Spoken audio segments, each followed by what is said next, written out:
اما بعد فاعوذ باللہ من الشیطان الرجیم بسم اللہ الرحمن الرحیم ان الذین قالوا ربنا اللہ ثم استقاموا تتنزل علیہم الملائکۃ الا تخافوا ولا تحزنوا وابشروا بالجنۃ التی کنتم توعدون نحن اولیاؤکم فی الحیاۃ الدنیا وفی الآخرہ وَلَكُمْ فِيهَا مَا تَشْتَهِي أَنفُسُكُمْ وَلَكُمْ فِيهَا مَا تَدَّعُونَ نُزُلًا مِّن غَفُورٍ رَحِيمٍ صدق اللہ العظیم۔ گزشتہ نشست میں ہم ان الذین قالوا ربنا اللہ ثم استقاموا پر گفتگو کر رہے تھے، اور اصل گفتگو چل رہی تھی لفظ استقامت پر۔ اس کے ضمن میں ایک حدیث بھی آپ کو سنانا چاہتا ہوں۔ یہ امام مسلم نے روایت کی ہے، اس کے راوی حضرت عمر یا حضرت ابی عمر یا ابی عمرہ ہیں رضی اللہ تعالی عنہ، نام کا ذرا فرق ہے۔ عن ابی عمر وقیل ابی عمرہ سفیان ابن عبد اللہ رضی اللہ عنہ قال، یہ فرماتے ہیں حضرت ابو عمر یا ابو عمرہ، قال قلت، میں نے نبی اکرم صلی اللہ علیہ وسلم سے عرض کیا، یا رسول اللہ قل لی فی الاسلام قولا لا اسأل عنہ احدا غیرک، اے اللہ کے رسول مجھ سے تو اسلام کے بارے میں کوئی ایک بات ایسی کہہ دیجئے جو مجھے مستغنی کر دے کہ پھر مجھے کسی اور سے کچھ پوچھنے کی حاجت نہ ہو۔ یعنی کوئی بہت جامع تعبیر، بہت ہی جامع بات ایسی مجھے بتا دے کہ جس میں کل دین کی حقیقت جو ہے وہ سمو دی جائے اور مجھے پھر کسی اور سے کچھ پوچھنے کی ضرورت نہ رہے۔ یا رسول اللہ قل لی فی الاسلام قولا لا اسأل عنہ احدا غیرک، قال، اب جواب جو دیا حضور نے صلی اللہ علیہ وسلم اسے توجہ سے سنیے، قل آمنت باللہ ثم استقم، کہو میں ایمان لایا اللہ پر اور پھر جم جاؤ۔ اس استقامت میں جیسا کہ میں نے پچھلی نشست میں عرض کیا تھا، اس استقامت میں قیامت مضمر ہے۔ اب ذرا اس کا تجزیہ کیجئے، یہ استقامت ہے کیا؟ پہلی بات تو یہ کہ لغوی اعتبار سے نوٹ کیجئے، قام یقوم، کھڑے ہونا، اقام یقیم، کسی دوسرے کو کھڑا کرنا، اقیم الصلاۃ، نماز کو قائم کرو، نماز کھڑی کرو، قد قامت الصلاۃ، نماز کھڑی ہو گئی، اقیم الصلاۃ، نماز کو کھڑا کرو، نماز کو قائم کرو۔ اب اس سے آگے جو یہ باب استفعال میں جو آیا ہے استقامت، استقامہ یستقیم، اس میں ہے کھڑے ہونا اور ڈٹ جانا۔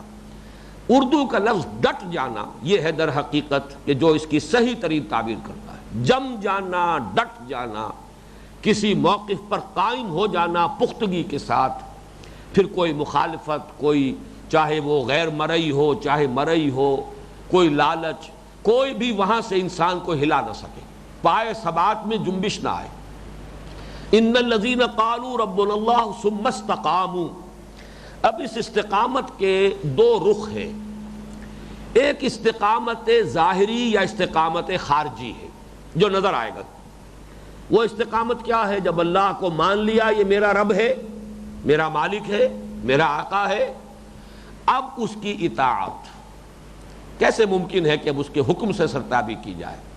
اطیعوا اللہ واطیعوا الرسول فإن تولیتم فإنما علی رسولنا البلاغ المبین، اطاعت کرو اللہ کی اور اطاعت کرو اس کے رسول کی، اور اگر تم روگردانی کرو گے تو جان لو ہمارے نبی کے ذمے صاف صاف پہنچا دینے کے سوا اور کچھ نہیں، ان کی ذمہ داری پہنچا دینے کی ہے، وہ ذمہ داری انہوں نے ادا کر دی، آگے ذمہ داری تمہاری ہے۔ تم نے مانا ہے اللہ کو، اب مانو اس کے حکم کو، اس کی اطاعت کرو، اس کے فرمان پر چلو، جو جس شے کو اس نے حلال کیا ہے اسی پر اکتفا کرو، جس شے کو حرام قرار دیا ہے اس سے رک جاؤ۔ یہ گویا کہ وہ استقامت خارجی ہے، استقامت ظاہری ہے۔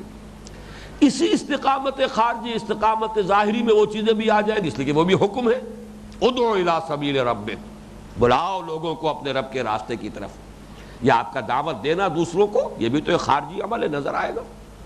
جہاد، قتال اللہ کی راہ میں، یہ سب استقامت ہے۔ استقامت صرف جو ہے اطاعت اس معنی میں نہیں کہ اس نے سور حرام کیا ہم نے نہیں کھایا، شراب کو حرام قرار دیا، ہم نہیں پیتے، یہ بھی استقامت میں ہوگا۔ لیکن یہ ہے کہ جو ہمیں حکم دیے گئے ہیں ان اقیم الدین، یہ بھی تو حکم ہے، اس کا حکم ہے دین کو قائم کرو۔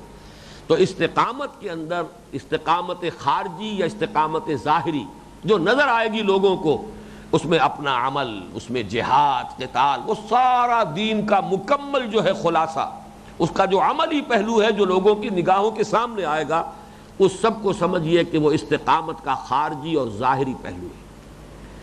ایک اسی استقامت کا داخلی اور باطنی پہلو ہے، قلبی، وہ دل کا ٹھک جانا، بےایمانہ کہ یہ اشیاء، یہ عناصر، ان میں کسی میں کوئی شے نہیں، کوئی طاقت نہیں، لا حول ولا قوت الا باللہ، کوئی طاقت نہیں ہے، نہ نفع پہنچانے والی، نہ کسی کو خیر پہنچانے والی، نہ کسی کو ضرر پہنچانے والی، نہ کسی کو تکلیف پہنچانے والی، مگر اللہ کے ساتھ۔ اذن رب ہوگا، جیسا کہ ہم پڑھ چکے ہیں تفصیل کے ساتھ، جو اقسام شرک میں، جو شرک فی الصفات، کسی شے کی کوئی صفت ذاتی نہیں، ابدی نہیں، دائم و قائم نہیں، تمام اوصاف اللہ کی عطا کردہ ہیں، اور ہر صفت کا ظہور ہوگا، ہر تاثیر ظاہر ہوگی اگر اذن رب ہوگا، اگر اذن رب نہیں ہوگا اس صفت کی تاثیر ظاہر نہیں ہوگی۔ یہ ہے ایمان کا تقاضا۔ اگر یہ شکل سامنے آ جاتی ہے، لا حول ولا قوت الا باللہ، یہ تو ہمارے ہاں تیسرے کلمے کا سب سے اہم حصہ ہے، سب سے بڑا اور سب سے اہم حصہ، اور یہی وہ بات ہے کہ جو میں آپ کو سنا چکا ہوں شیخ عبد القادر جیلانی رحمۃ اللہ علیہ کے حوالے سے، کہ انہوں نے اپنے بیٹے کو جو نصیحتیں کی ہیں ان میں اسی کو ٹرانسلیٹ کیا ہے، ذرا اس کو اور واضح کیا ہے کہ اے میرے بچے اس حقیقت کو ذہن نشین کر لے، لا فاعل فی الحقیقت ولا مؤثر الا اللہ، فاعل حقیقی اللہ کے سوا کوئی نہیں۔ ہم کاسب اعمال تو ہیں، کسی نے تمہیں پتھر مارا ہے، لگ گیا، لیکن یہ کہ اللہ کے اذن کے بغیر یہ پتھر نہیں لگ سکتا تھا۔ لاکھ وہ پتھر مارتا، جس نے پتھر مارا ہے وہ اپنے لیے جو بھی اس نے ظلم کیا ہے، اس کے لیے جو عذاب اس نے کمانا تھا کما لیا۔ پتھر کا لگ جانا یہ اس کے اختیار میں نہیں تھا، یہ تو اللہ کے اختیار میں تھا کہ وہ آ کر لگے تمہیں۔ تو جان لو لا فاعل فی الحقیقت ولا مؤثر، کوئی مؤثر نہیں ہے، کسی شے میں کوئی تاثیر نہیں ہے الا اللہ، اللہ کے سوا۔ تو یہ در حقیقت جب یہ سامنے بات آ گئی تو اب میں ذرا تجزیہ کر رہا ہوں، اگرچہ یہ مضامین تفصیلاً آئیں گے اس منتخب نصاب کا جو حصہ دوم ہے، جس میں ایمان کے مباحث اب آئیں گے تفاصیل کے ساتھ۔ سورہ تغابن کے دوسرے رکوع میں یہ تمام مضامین آتے ہیں، لیکن دو حصے اس کے اہم ہیں۔ ایک راضی برضائے رب، جو ہوا بغیر اذن رب نہیں ہوا۔ مجھے پتھر لگا، اس نے مارا، ٹھیک ہے اس نے مارا، اگر قصاص لینے پر قادر ہوں قصاص لینے کا مجھے حق حاصل ہے، معاف کرنا چاہوں معاف کرنے کا اختیار حاصل ہے، لیکن یہ اچھی طرح مجھے سمجھ لینا چاہیے کہ اس میں ایک دوسرا ایلیمنٹ ہے، اذن رب کے بغیر مجھے پتھر نہیں لگ سکتا تھا، یہ اللہ کی کہ اذن سے لگا ہے۔ اب اگر اللہ کے اذن سے لگا ہے تو ہرچہ ساقی ما ریخت عین الطاف، جو میرے ساقی کی طرف سے میرے پیالے میں انڈیل دیا جائے اس کا لطف و کرم ہی ہے۔ یہ راضی برضائے رب، رضائے حق پہ راضی رہ، یہ حرف آرزو کیسا، یوں ہو جائے یوں ہو جائے، ایسا نہ ہو جائے، یہ یوں کیوں ہو گیا، ایسا ہونا چاہیے تھا، یہ لیتا اور لعلہ، یہ ساری چیزیں جو ہیں اگر ایسا ہوتا تو یوں ہو جاتا، میں یوں کر لیتا تو پھر یوں یہ نتیجہ نکل آتا، میں اس مصیبت سے بچ جاتا، یہ سب جو ہے یہ در حقیقت محجوبیت کی علامت ہے کہ آپ کے سامنے وہ عناصر طبعی ہیں، صرف اسباب مادیاں ہیں، صرف مسبب الاسباب نگاہوں میں نہیں ہے کہ ما شاء اللہ کان وما لم یشاء لم یکن، جو اللہ نے چاہا وہ ہوا اور جو اللہ نے نہیں چاہا وہ نہیں ہو سکتا تھا۔ آپ کچھ بھی کر لیتے، نہیں ہو سکتا تھا، اسی لیے فرمایا گیا ان کلمۃ لو تفتح عمل الشیطان، یہ لو کا کلمہ جو ہے اگر میں یوں کر لیتا تو ایسا ہو جاتا، اگر یوں ہو جاتا تو پھر یہ تکلیف نہ آتی، یہ کلمہ لو جو ہے یہ شیطان کے عمل کا نقطہ آغاز ہے۔ اب یہ انسان میں حسرت پیدا کر رہا ہے، افسوس پیدا کر رہا ہے، یوں کیوں نہ کر لیا میں نے، فلاں وقت میں نے یوں کیوں کیا، اس نے یہ کیا کر دیا، وہ یوں نہ کرتا، یہ سارا جو ہے وہ آگ کی بھٹی کے اندر جو ہے انسان کا باطن جو ہے وہ اب اس کے اندر تپتا ہے. اس سے نجات دینے والی شے ہے راضی برضائے رب. جو میرے رب کی طرف سے آیا اس کا الطاف، اس کا کرم، اس کی نعمت اس کی طرف سے، اس لیے کہ میری مصلحت جتنی اس کے علم میں ہے میرے علم میں نہیں ہے. اس لیے قرآن مجید کہتا ہے تم نہیں جانتے، اللہ جانتا ہے، تم تو نہیں جانتے. جیسے میں نے وہ جو دعا ہے، دعائے استخارہ، وہ میں نے آپ کو سنائی تھی اقسام شرک بیان کرتے ہوئے. فَإِنَّكَ تَعْلَمُ وَلَا أَعْلَمُ وَتَقْدِرُ وَلَا أَقْدِرُ. اے اللہ تجھے سب علم حاصل ہے، مجھے کوئی علم حاصل نہیں، اور تجھے قدرت حاصل ہے، مجھے کوئی قدرت حاصل نہیں. یہ جب تک کیفیت نہ ہو تو مقام بندگی کہاں آیا؟ تو یہ نوٹ کر لیجئے کہ میں نے استقامت خارجی اور ظاہری، عبادت اور اطاعت، اللہ کے جملہ احکام پر کاربند ہو جانا. وہ احکام ذاتی بھی ہوں گے، انفرادی بھی ہوں گے، اجتماعی بھی ہوں گے، اقامت دین کی جد و جہد بھی ہوگی، جہاد و قتال فی سبیل اللہ بھی ہوگا، اپنی جان ہتھیلی پر رکھ کر میدان میں آنا بھی ہوگا. اس سب کو جمع کر لیجئے تو یہ مقام عبدیت ہے. یہ صوفیہ کی اصطلاحات میں چاہتا ہوں کہ آپ درس قرآن کے حوالے سے ان کو اپنے ذہنوں کے اندر جو ہے ان کا ربط قائم کرتے چلے جائیے. مقام عبدیت کیا ہے؟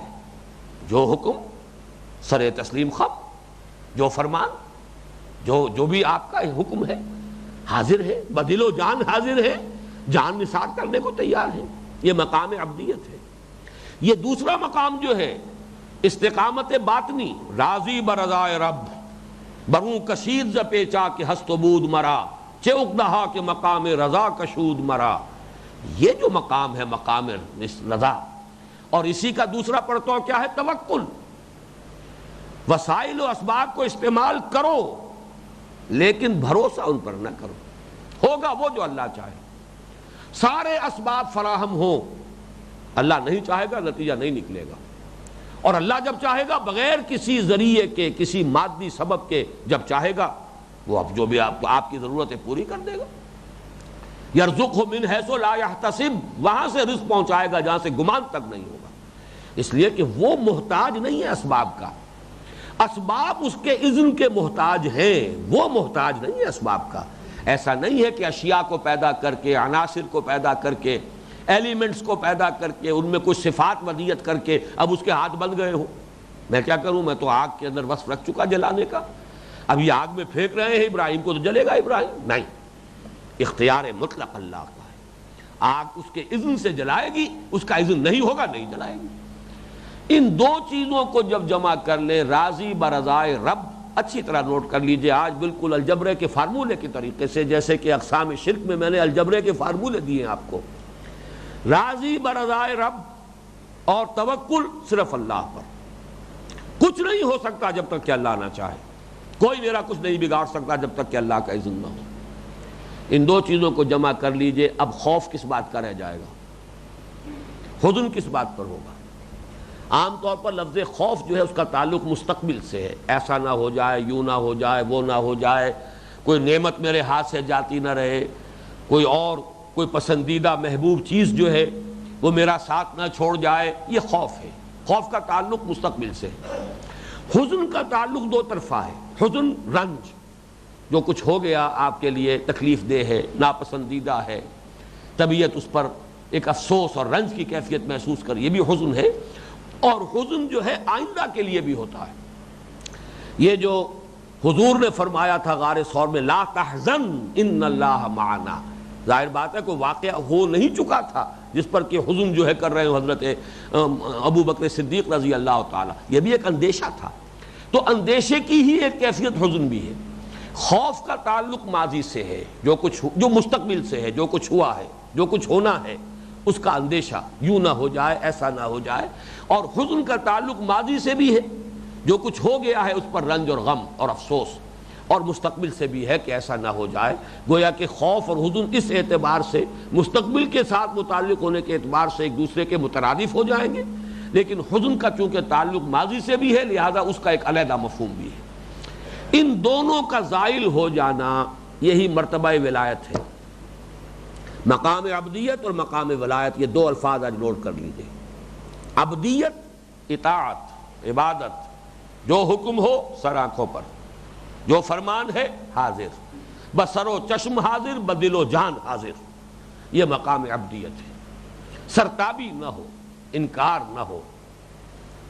اور یہ جو داخلی استقامت ہے، راضی برضائے رب، رضائے حق پہ راضی رہ، یہ حرف آرزو کیسا، خدا خالق، خدا مالک، خدا کا حکم تو کیسا. یہ خام خواہ کی آرزویں، خام خواہ کی تمنائیں. یہ تو جو اللہ چاہتا ہے وہ ہوتا ہے. مفت کیوں جان کھوتا ہے، جو خدا چاہتا ہے ہوتا ہے. بڑے آسان الفاظ میں یہ حقیقت جو ہے شاعروں نے بیان کی ہے، اور بہت صحیح حقیقت ہے. اسی طریقے سے کوئی آرزو یوں ہو جائے یوں نہ ہو جائے، اللہ بہتر جانتا ہے. اللہ جانتا ہے، تم نہیں جانتے. عسیٰ ان تکرہوا شیئا وہو خیر لکم وعسیٰ ان تحبوا شیئا وہو شر لکم واللہ یعلم وانتم لا تعلمون. ہو سکتا ہے تم کسی چیز کو ناپسند کرو درحالے کہ اس میں تمہارا خیر ہو. کوئی چیز تمہیں بڑی پسند ہو درحالے کہ اس میں تمہارے لیے برائی ہے، ضرر ہے، نقصان ہے. اللہ جانتا ہے، تم نہیں جانتے. تو تفویض کرو اپنا معاملہ، اللہ کے حوالے کرو. فوض امری الی اللہ ان اللہ بصیر بالعباد. ان کیفیات باطنیہ کو جب جمع کر لیں گے، یہ ہے مرتبہ ولایت. اس کے لیے اب میں وہ 3 آیات آپ کو پھر سنا رہا ہوں. اب یہ 3 آیتوں کا ایک خوبصورت گلدستہ جو ہے، یہ سورہ یونس میں آیت 62، 63، 64. الا ان اولیاء اللہ لا خوف علیہم ولا هم یحزنون الذین آمنوا وکانوا یتقون. آگاہ ہو جاؤ، اللہ کے دوستوں کے لیے نہ کوئی خوف ہے نہ کوئی حزن ہے. وہی الفاظ جو ہم اس آج کے درس میں پڑھ رہے ہیں، اللہ تخافوا ولا تحزنوا. اس لیے کہ ایک ہوتا ہے فوری طبعی اثر، وہ اس کے منافی نہیں ہے. چیونٹی نے کاٹا آپ کا ہاتھ یا آپ کا پاؤں جو ہے، اس میں ایک حرکت پیدا ہو گئی، یہ ایک غیر اختیاری سی بات ہے. یہ تو ریفلیکس ایکشن ہے، اضطراری فعل ہے. اس درجے میں متاثر ہو جانا یہ اس کے منافی نہیں ہے. لیکن اس کا کوئی دائمی اور مستقل اثر انسان کے ذہن پر، سوچ پر، دل پر قائم ہو جائے، یہ ایمان کے منافی ہے. راضی برضائے رب، اور جو بھی آیا ہلکا سا پردہ آیا گیا، طبعی طور پر ایک اثر ہوا، فوری اثر ہوا، گیا. ٹرانزینٹ ہے ایک کیفیت کے جو ہو جائے، اس کے اندر کوئی دوام اور استقلال اگر ہے تو بس ایمان کے منافی ہے. یہ ہے مرتبہ ولایت. لیکن یہاں نوٹ کیجئے، کون ہوتے ہیں ولی؟ ولی جو ہے ان کے سروں پر کوئی سینگ نہیں ہوتے. ولی کوئی علیحدہ نوع نہیں ہے انسانوں کی، یہی انسان ہے. ایمان حقیقی ہو، تقوی واقعی ہو، وہی ولی ہے. ولی اور ہے کون؟ الا ان اولیاء اللہ لا خوف علیہم ولا هم یحزنون الذین آمنوا وکانوا یتقون. ولی کی ڈیفینیشن تو یہ ہے. ایمان ہی کی گہرائی ہوتی ہے در حقیقت جو درجہ احسان تک انسان کو لے جاتی ہے. وہ ایمان اتنا گہرا ہو جائے، کانک تراہ فإن لم تکن تراہ فإنہ یراک. وہ علم الیقین، عین الیقین کے درجے کو اور حق الیقین کے درجے کو پہنچ جائے، یہی ایمان کا درجہ ہے. تو ایمان ہی ہے در حقیقت اسی کا ایک درجہ، اسی کی گہرائی اور گہرائی جو ہے اس کا ایک درجہ یہ ہے الذین آمنوا وکانوا یتقون. اب دیکھیے تقابل کے لیے میں یہ عرض کر رہا ہوں، فرمایا لہم البشریٰ فی الحیات الدنیا وفی الآخرہ. ان کے لیے بشارتیں ہیں دنیا کی زندگی میں بھی اور آخرت میں بھی.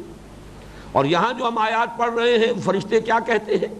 تتنزل علیہم الملائکۃ الا تخافوا ولا تحزنوا وابشروا بالجنۃ التی کنتم توعدون. وہی لفظ بشارت یہاں بھی ہے. بشارت حاصل کرو اس جنت کی جس کا تم سے وعدہ کیا جاتا رہا. معلوم ہوا کہ وہی 3 الفاظ، زوال خوف، زوال حزن اور بشارت. لہم البشریٰ فی الحیات الدنیا وفی الآخرہ. ان کے لیے بشارتیں ہیں آخرت کی زندگی میں بھی اور دنیا کی زندگی میں بھی. یہی مرتبہ ولایت ہے. تو گویا کہ یہاں اس لفظ استقامت میں استقامت خارجی اور ظاہری ہے تو مقام عبدیت ہے. استقامت باطنی ہے راضی برضائے رب اور توکل علی اللہ. یہ دونوں چیزیں اگر حاصل ہو گئی ہے یہ مرتبہ ولایت ہے. اب آئیے اس آیت میں استقامت ہے کے حوالے سے ایک حدیث میں آپ کو آج اور سنا دینا چاہتا ہوں. یہ حضرت ابو ہریرہ سے مروی ہے اور یہ بھی مسلم شریف کی روایت ہے، صحیح مسلم کی. ان ابی ہریرہ قال قال رسول اللہ صلی اللہ علیہ وسلم قاربوا وسددوا واعلموا انہ لن ینجو احد منکم بعملہ۔ حضور نے ارشاد فرمایا مسلمانوں میانہ روی سے کام لیا کرو، عبادات میں اور اس میں بھی غلو نہ کرنا۔ یہ غلو جو ہے جب انسان کرتا ہے تو پھر یہ غلو انسان کو پچھاڑ دیتا ہے، پھر ریئیکشن ہوتا ہے، رد عمل ہوتا ہے۔ میانہ روی، قاربوا وسددوا، البتہ اس میانہ روی میں استقامت اختیار کرو۔ یہ نہ ہو کہ ایک وقت میں تو جذبہ جو ہے آسمان کو چھو رہا ہے اور ایک وقت میں جھاگ بن کر بیٹھ گئے، یہ کیفیت جو ہے یہ پسندیدہ نہیں ہے۔ اعتدال کی روش اختیار کرو، اور اعتدال ہی کے ساتھ سددو، یہ امام نووی نے اس کی وضاحت کی ہے، المقاربۃ القصد الذی لا غلو فیہ ولا تقصیر، وہ میانہ روی جس میں غلو نہ ہو۔ ہاں اللہ کے حکم کو تو بہرحال نہیں توڑنا، جو اللہ کا حکم ہے، جو فرائض ہیں وہ ادا کرنے ہیں، جو حرام ہے اس سے بہرحال رک جانا ہے، لیکن اس سے آگے جا کر نوافل میں غلو کرنا، آگے بڑھنا، زیادتی کرنا، یہ ہے جس سے حضور روک رہے ہیں۔ قاربوا وسددوا، میانہ روی اختیار کرو، غلو نہ کرو۔ اور سداد جو ہے امام نووی کہتے ہیں استقامت کو کہتے ہیں، جو بھی ہے اس پر استقامت، ڈٹے رہو، کھڑے رہو، تسلسل ہو، پابندی ہو، دوام ہو۔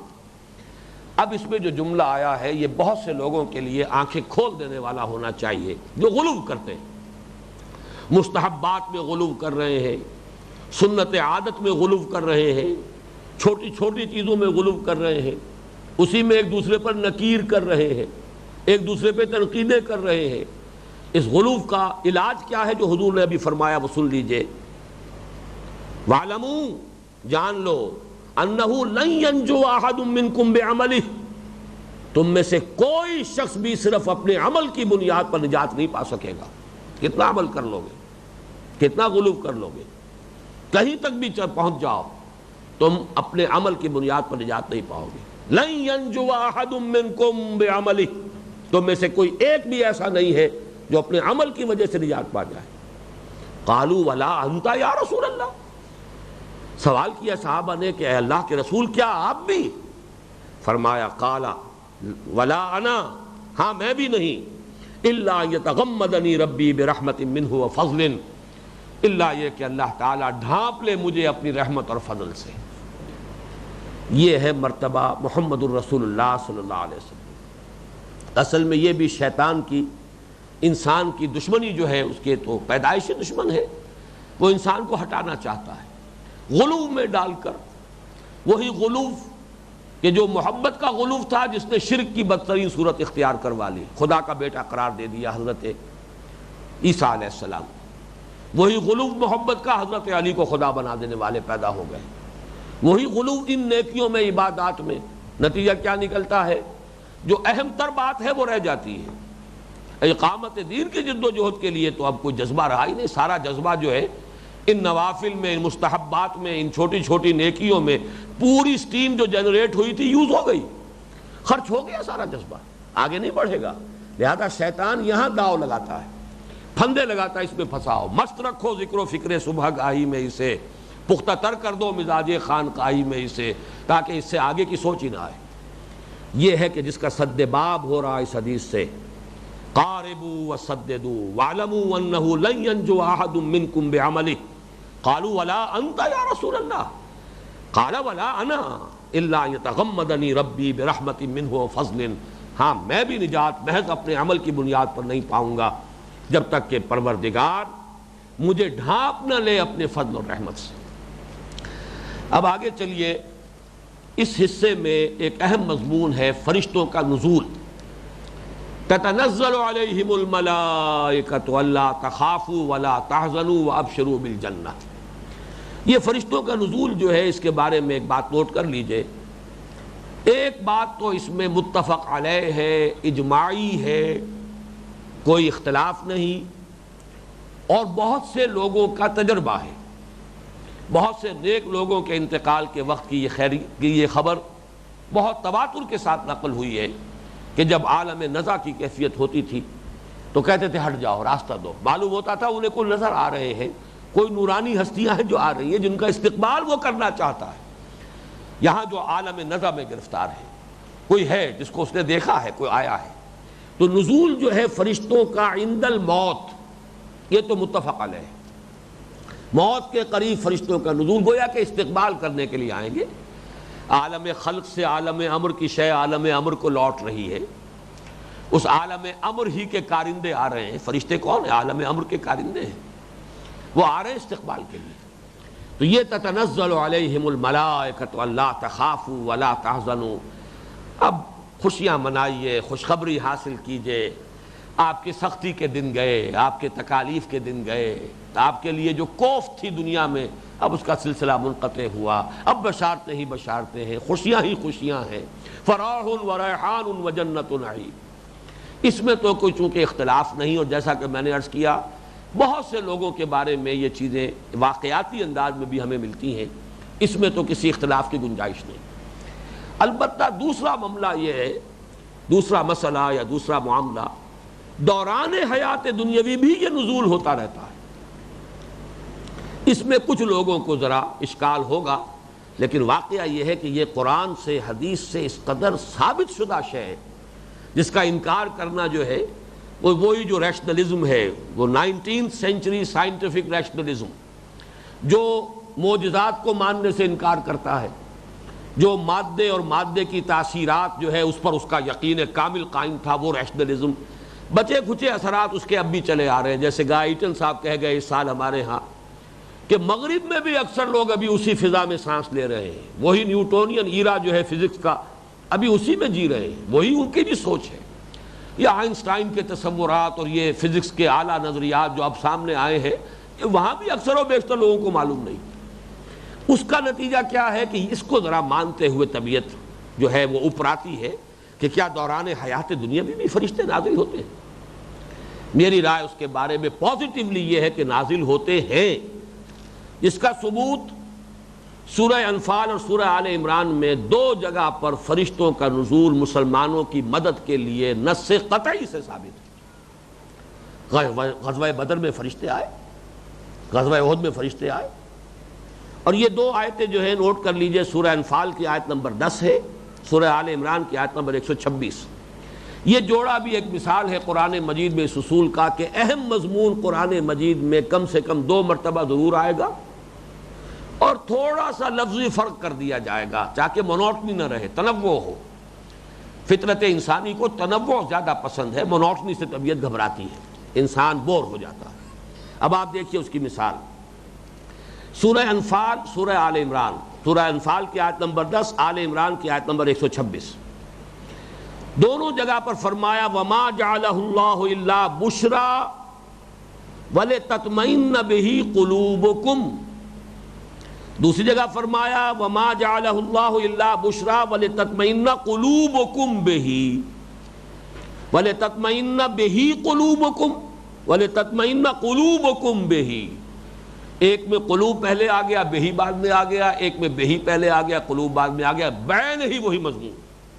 وَمَن نَّصْرُ إِلَّا مِنْ عِنْدِ اللَّهِ، یہ الفاظ بھی جو کہ تو، البتہ سورہ انفال میں فرمایا إِنَّ اللَّهَ عَزِيزٌ حَكِيمٌ، سورہ آل عمران میں وَمَن نَّصْرُ إِلَّا مِنْ عِنْدِ اللَّهِ الْعَزِيزِ الْحَكِيمِ۔ یہ لفظی فرق، لیکن دونوں جگہ پر آپ کو معلوم ہے فرشتوں کا نزول ہوا اور انہوں نے امداد کی۔ غزوہ احزاب میں تو یہاں تک آیا ہے کہ حضور صلی اللہ علیہ وسلم ہتھیار کھول چکے تھے جب حضرت جبرائیل آئے ہیں، اور ہتھیار باندھے ہوئے آئے ہیں، اور انہوں نے عرض کیا ہے کہ حضور آپ نے اور آپ کے ساتھیوں نے ہتھیار کھول دیے، ہم نے تو ابھی ہتھیار نہیں کھولے، اللہ کا حکم ہے کہ ابھی یہ بنو قریظہ کی گوشمالی کرنی ہے، انہیں سزا دینی ہے، انہوں نے جو غداری کی ہے، وعدہ خلافی کی ہے، اس کی سزا دینی ہے۔ لہذا حضور نے حکم دیا کہ فوراً جو ہے سب کے سب لوگ جو ہے وہ چلیں بنو قریظہ کی طرف۔ تو فرشتوں کا نزول ایسی نصوص قطعیت ثابت ہے۔ سورہ مجادلہ میں جہاں حزب اللہ کا تذکرہ ہے، وَأَيَّدَهُمْ بِرُوحٍ مِّنْهُ، اللہ تائید فرماتا رہتا ہے، جو حزب اللہ میں شامل ہوں، جو اس کے سپاہی بن گئے ہوں، جو اس کے فوجدار بن گئے ہوں، جن کی زندگی کا مقصد ہو اللہ کی حدود کی حفاظت، وَالْحَافِظُونَ لِحُدُودِ اللَّهِ الْعَامِرُونَ بِالْمَعْرُوفِ وَالنَّاهُونَ عَنِ الْمُنكَرِ وَالْحَافِظُونَ لِحُدُودِ اللَّهِ، تو یہ کام کریں گے، جو حزب اللہ بنیں گے، جو شیطان کی جماعت سے ٹکرائیں گے، ان کو تائید ہوتی رہتی، روح من۔ اسی طریقے سے خود اس آیت میں جو موجود ہے نحن اولیاؤکم فی الحیات الدنیا، ہم تمہارے ساتھی ہیں دنیا کی زندگی میں۔ اگر موت کے وقت یہ بات کہی جائے تب بھی اس کا مفہوم ہے کہ ہم ہی تمہارے ساتھی رہے دنیا کی زندگی میں، لیکن یہ بات جو ہے موت کے وقت کہنا اتنا معنی خیز نہیں ہے جتنا کہ حیات دنیاوی کے دوران، جب آپ کشمکش میں مبتلا ہیں، جب کشاکش میں ہیں، جب مصائب میں ہیں، اس وقت کوئی تھپکی دے کہ گھبراؤ نہیں میں تمہارے ساتھ ہوں، تب تو کوئی بات ہوئی۔ لیکن یہ ہے کہ اگر بعد میں بتائے کہ گھبراؤ نہیں تمہارے لیے کوئی گھبراہٹ کا موقع نہیں تھا اس لیے کہ ہم تمہارے ساتھ تھے، تو یہ در حقیقت اس اعتبار سے اتنی بامانی بات نہیں بنتی۔ اگرچہ یہ آیت جو ختم ہوتی ہے جس کے اندر کہ فرمایا گیا کہ ہم تمہارے ساتھی ہیں دنیا میں بھی اور آخرت میں بھی، نحن اولیاءکم فی الحیات الدنیا وفی الآخرہ وَلَكُمْ فِيهَا مَا تَشْتَهِي أَنفُسُكُمْ وَلَكُمْ فِيهَا مَا تَدَّعُونَ نُزُلًا مِّن غَفُورٍ رَحِيمٍ۔ بلکہ اس سے پہلے کے الفاظ نوٹ کیجئے وَأَبْشِرُوا بِالْجَنَّةِ الَّتِي كُنْتُمْ تُوعَدُونَ، اس کا ترجمہ میں نے کیا ہے کنتم توعدون، جس کا کہ تم سے وعدہ کیا جاتا رہا۔ اس میں اشارہ ہو رہا ہے کہ یہ موت کے وقت کی گفتگو ہے، تو موت کے وقت کی گفتگو تو ظاہر ہے، ثابت ہے، مجمع علیہ ہے، اس پر اجماع ہے، اس پہ کچھ کہنے کی ضرورت نہیں۔ لیکن حیات دنیاوی کے دوران بھی فرشتوں کا نزول ہوتا ہے، چاہے ان کی بات ان کانوں سے ہم نہ سنیں، وہ صرف ایک سکینت بن کر ہمارے قلب کے اوپر نازل ہو جائے۔ جیسے کہ اب ہم یہاں بیٹھے ہوئے ہیں، درس قرآن ہو رہا ہے، حدیث صحیح ہے، مستند ہے، مجتمع قوم فی بیت من بیوت اللہ یتلون کتاب اللہ ویتدارسونہ بینہم الا نزلت علیہم السکینہ وغشیتہم الرحمہ وحفتہم الملائکہ۔ جب بھی کہیں کچھ لوگ اللہ کے گھروں میں سے کسی گھر میں جمع ہوتے ہیں، اور اللہ کے گھروں میں سے کسی گھر کا ایک تو قطعی مفہوم ہے کسی مسجد میں، لیکن اکثر جو ہے محققین محدثین ان کے نزدیک کوئی بھی گھر ہو جہاں پر کہ کوئی بھی مقام ہو جہاں اس کام کے لیے لوگ جمع ہو جائیں، عموم جو ہے وہ یہاں پیش نظر ہے۔ اصل ہے وہ کام کیا ہے؟ اللہ کی کتاب کو پڑھنا اور آپس میں سمجھنا سمجھانا۔ جہاں کہیں بھی یہ کام ہوگا ان پر رحمت کا نزول ہوگا، غشیتہم الرحمہ، رحمت انہیں ڈھانپ لے گی، سکینت نازل ہوگی، فرشتے ان کے گرد گھیرا ڈال لیں گے۔ تو تتنزل علیہم الملائکہ، اب اس کو صرف موت کے وقت کے ساتھ خاص کر دینا میرے نزدیک وہ درست نہیں ہے، واللہ اعلم۔ اب آگے چلیے، اس حصے کا ایک اور اہم مضمون ہے لَكُمْ فِيهَا مَا تَشْتَهِي أَنفُسُكُمْ وَلَكُمْ فِيهَا مَا تَدَّعُونَ، تمہارے لیے ہے وہاں وہ سب کچھ جس کا اشتہا ہے تمہارے جیوں میں، تمہارے نفوس میں۔ تشتہی، یہ اشتہا کا لفظ اردو میں ہم بولتے ہیں، کبھی آپ کسی سے کہتے ہیں پڑھے لکھے آدمی سے کھانے کے لیے، بھائی اشتہا نہیں ہے۔ اشتہا اگرچہ لفظ جو ہے اس کا مادہ تو شہوت ہے، شہوت کا لفظ ہمارے ہاں عام طور پر صرف مستعمل ہے جنسی شہوت کے لیے، حقیقت میں نفس کے سارے تقاضے جو ہیں وہ شہوت ہیں۔ پیٹ کھانے کو مانگتا ہے، یہ بھی اشتہا ہے، یہ بھی ایک شہوت ہے، جس کو فرائیڈ نے کہا ہے ایڈ یا لیبیڈو، جو بھی نفس کے تقاضے ہیں، اس نفس کے اندر سے جو تقاضے ابھرتے ہیں پریزرویشن آف دی سیلف کے لیے، پریزرویشن آف دی اسپیشیز کے لیے، بقائے ذات اور بقائے نسل کے لیے جو تقاضے نفس کے اندر سے ابھرتے ہیں، چاہے وہ کھانے کے ہوں، پینے کے ہوں، وہ جنسی خواہش ہو، وہ سب شہوت ہے۔ تو فرمایا وہاں سب کچھ ہے تمہارے لیے جس کی اشتہا تمہارے نفوس کے اندر ہے، ہم نے ڈالی ہے، یہ نفوس ہم نے پیدا کیے ہیں، ہم جانتے ہیں کہ ان نفوس میں کن کن چیزوں کی خواہش اور اشتہا ہے۔ وہ ساری تسکین کا سامان، ان تمام تقاضوں کی بھرپور تسکین کا سامان اس جنت میں فراہم کر دیا گیا ہے۔ یہ بات بھی بعض حضرات کو جو نسبتاً زیادہ شعور کے اعتبار سے ذرا اپر لیول پر ہوتے ہیں ذرا کھلتی ہے۔ یہ کیا قرآن مجید میں حور و قصور کا تذکرہ ہو رہا ہے اور کھانے پینے کی نعمتوں کا تذکرہ ہو رہا ہے، یہ ساری چیزیں جو ہے یہ تو بڑے انسان کے بڑے سفلی تقاضے ہیں، بڑے ادنا تقاضے ہیں، یہ تو نفس کے تقاضے ہیں۔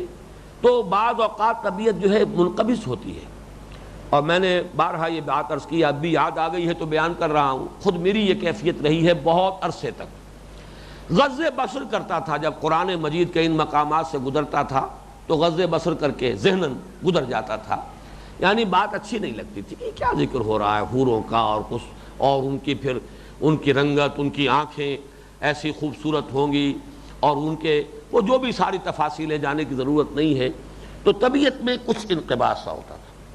اب میں نہیں کہہ سکتا، یہ تو میرا تجربہ ہے، جب پہلی مرتبہ میں نے جو شیخ القراء تھے محمود خلیل حسری، ان کی تلاوت کا ریکارڈ سنا ہے سورہ رحمان کا، اور سورہ رحمان ان میں سے جن میں میں غض بصر کر کے گزرتا تھا، اس کے تیسرے رکوع میں سے۔ پھر کچھ سالوں کے بعد اللہ تعالیٰ کا مجھ پر خاص فضل ہوا، یہ تو کراچی میں وہ کہیں آئے تھے 54 میں، صدر ناصر صاحب جب آئے تھے دورے پر پاکستان کے، یا تو 58 ہے یا 54 ہے، اس وقت آئے تھے شیخ محمود خلیل حسری ان کے ساتھ۔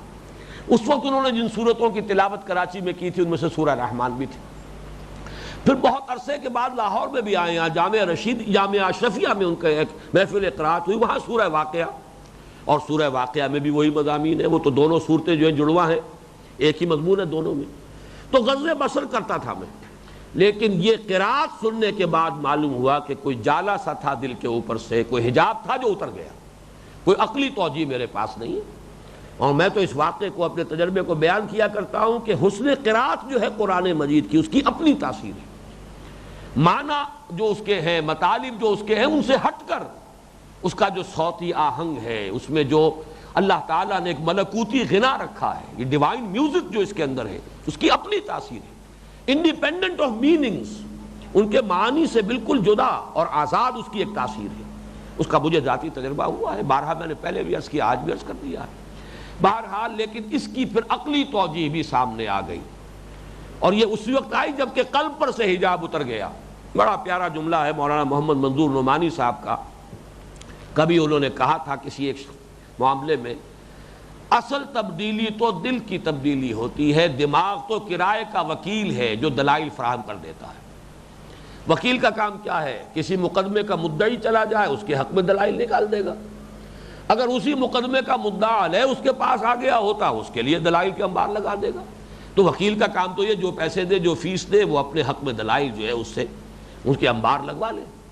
تبدیلی دل کی ہوتی ہے، تو میرا بھی یہ تجربہ بھی ہے اس کا، جب دل پر سے وہ غبار اتر گیا تو عقلی توجیہ بھی سامنے آ گئی، ورنہ یہ کہ جب تک وہ دل پر غبار تھا وہ عقلی توجیہ جو ہے وہ سامنے نہیں آ رہی تھی۔ اور توجیہ کیا ہے اس کو اچھی طرح سمجھ لیجئے، خالص منطقی بات ہے، 100% درست۔ اس دنیا میں اللہ کا ایک بندہ اپنے نفس کے تقاضوں کی لگام کھینچ کر رکھتا ہے، نفس چاہتا ہے یہ شے مجھے حاصل ہو جائے، آپ کہتے ہیں نہیں حرام ہے، آپ نے ڈینائی کیا، اس کو روک دیا، اس کو آپ نے اس کی لگام کھینچی۔ وَنَهَى النَّفْسَ عَنِ الْهَوَىٰ أَمَّا مَنْ خَافَ مَقَامَ رَبِّهِ وَنَهَى النَّفْسَ عَنِ الْهَوَىٰ، خواہش کو آپ نے تھاما۔ آپ بھی حرام خوریاں کریں، اللہ تللے ہو جائیں گے۔ ایک شخص رشوت نہیں لے رہا، روکھی سوکھی کھلا رہا ہے اپنے بچوں کو، اس کے دل پر بیت رہی ہے جو بیت رہی ہے، اسے معلوم ہے کہ میں بھی رشوت اگر لوں تو انہیں میں پراٹھے بھی کھلا سکتا ہوں اور انہیں حلوے مانڈے کھلا سکتا ہوں، لیکن نہیں، روک رہا ہے اپنے آپ کو کہ حرام ہے۔